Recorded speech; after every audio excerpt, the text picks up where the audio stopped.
Hi everyone. So until I figure out how to upload more spectacular PowerPoints, this one's just going to be pretty basic. There's not going to be lots of things flying in, so just so you know, I'm working on that. This lecture is going to talk about the United States and Texas, the Oregon Territory, slavery, and the Compromise of 1850. So, the United States' involvement in Texas and then a part of Mexico began in 1821 when Stephen F. Austin took possession of land grants made to his father by the government of Mexico. In the following years, more Americans settled in Texas. A new Mexican government in 1839 restricted American immigration and outlawed slavery in Texas.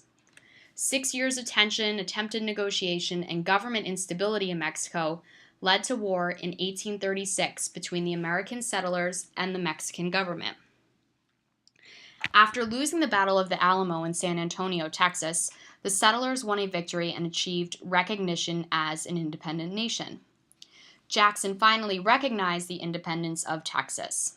Her formal petition for annexation by the United States was rejected by the Senate in 1837 because anti-slavery members of Congress objected. Negotiations, which included the threat by Texans that they would ally with England and France, went on for several years.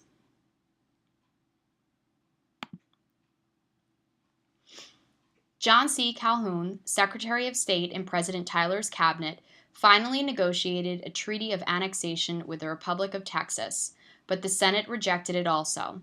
Northern abolitionists saw the possible annexation of Texas as a plot to extend slavery.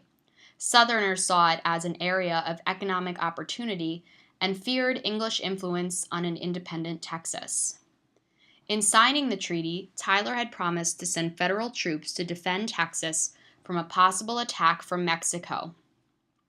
In spite of the Senate's rejection of the treaty, troops and ships were moved to defend Texas from possible attack by Mexico. This issue of the annexation of Texas, as well as the Oregon boundary dispute, became major issues in the election of 1844.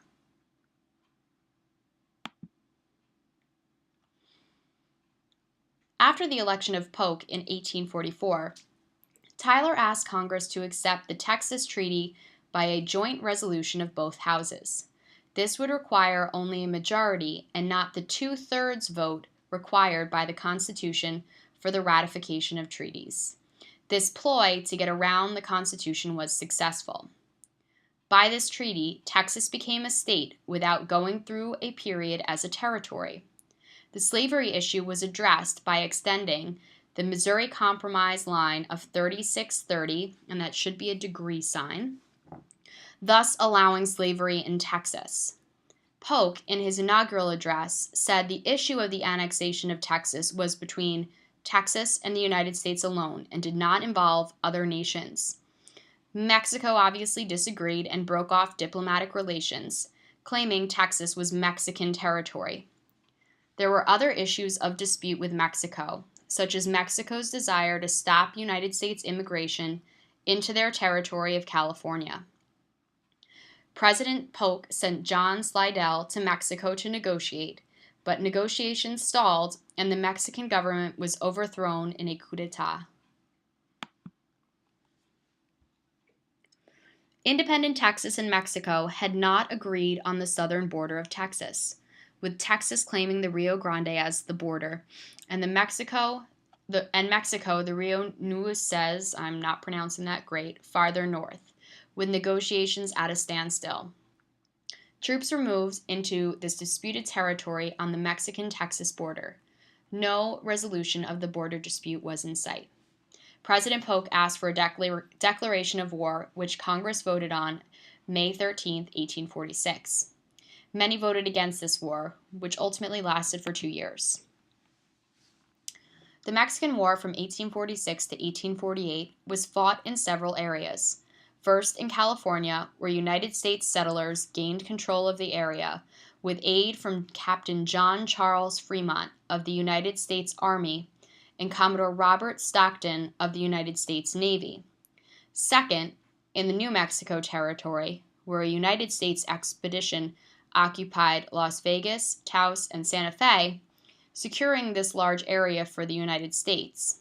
Third, in Mexico, which United States forces invaded, capturing Monterrey, seizing the port of Veracruz, and finally capturing the capital, Mexico City, in September 1847. The war was then quickly brought to a successful military conclusion. Several famous generals of the Civil War, including Robert E. Lee, gained experience in these various campaigns. While the fighting was progressing, Congress fought over war aims. The Wilmot Proviso, an attempt by Whigs to exclude slavery from the conquered territory, was defeated, but focused attention on the issue of the expansion of slavery to new territories. John C. Calhoun led the Southern opposition to any restriction on slavery in the territory. Settlement of the Oregon boundary. While the Mexican War was starting, a peaceful solution to the Oregon boundary dispute was achieved through negotiation with England. While the compromise did not satisfy the expansionists and forced Polk to reject his party's campaign slogan of 54-50 or fight, it avoided war with Britain. The Oregon Territory was divided at the 49th parallel, which was the border between the United States and Canada, from Lake of the Woods to the Oregon border. England got all of Vancouver Island. With the Senate's approval, the territory, later divided into the states of Washington, Oregon, and Idaho, was added to the United States, which now stretched from coast to coast. According to American nationalists, this was the manifest destiny of the United States, and for many, the culmination of God's plan for the nation. The agreement helped persuade England to remain on the sidelines during the Mexican War, in spite of her earlier support for an independent Texas.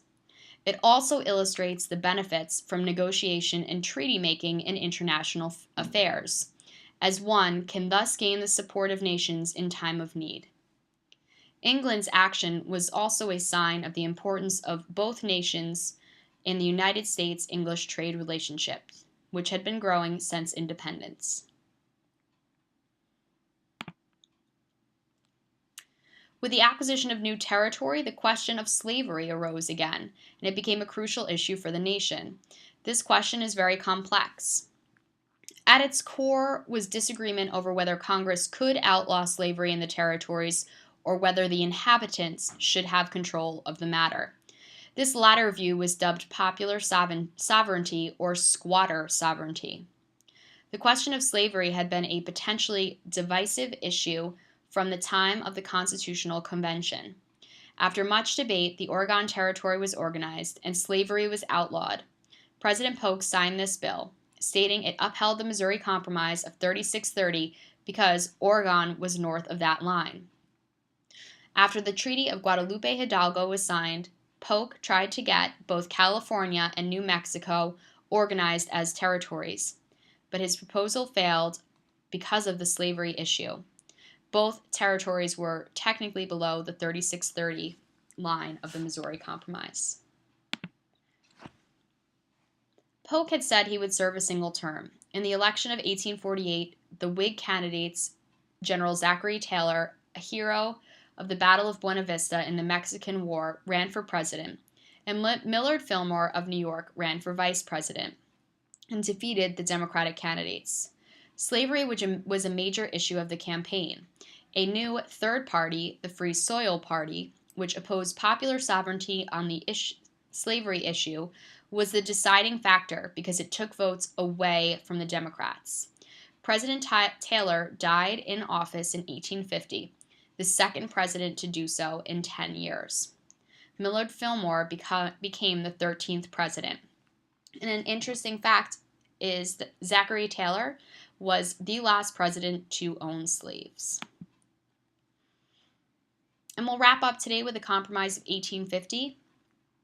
Congress was badly split on the issue of slavery in the territories, and in 1849, when California applied for admission as a state, there were 15 slave and 15 free states in the Union. The population of California had grown rapidly as a result of the discovery of gold in 1849, which started a great gold rush to California. The territory moved quickly towards statehood. Californians organized a state government and wrote a constitution outlawing slavery. The growing controversy over slavery alarmed both moderates and conservatives in Congress. Henry Clay again stepped forward with a compromise solution, which quieted matters briefly, but proved to be the last compromise before the slavery issue tore the nation apart in the Civil War.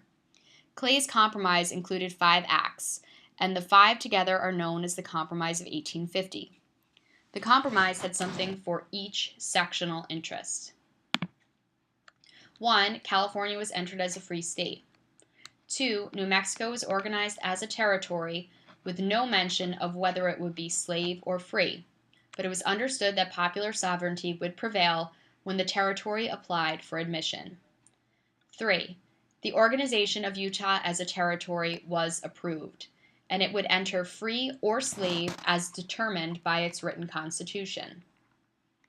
4. The prohibition of the slave trade in Washington, D.C., and the non-interference by Congress with slavery in Washington, D.C., was established.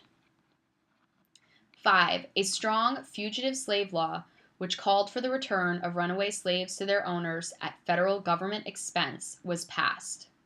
The Union was saved, but many Northerners were prepared to hinder the enforcement of the fugitive slave law. It was a compromise all could accept for the moment, because it had something for each interest.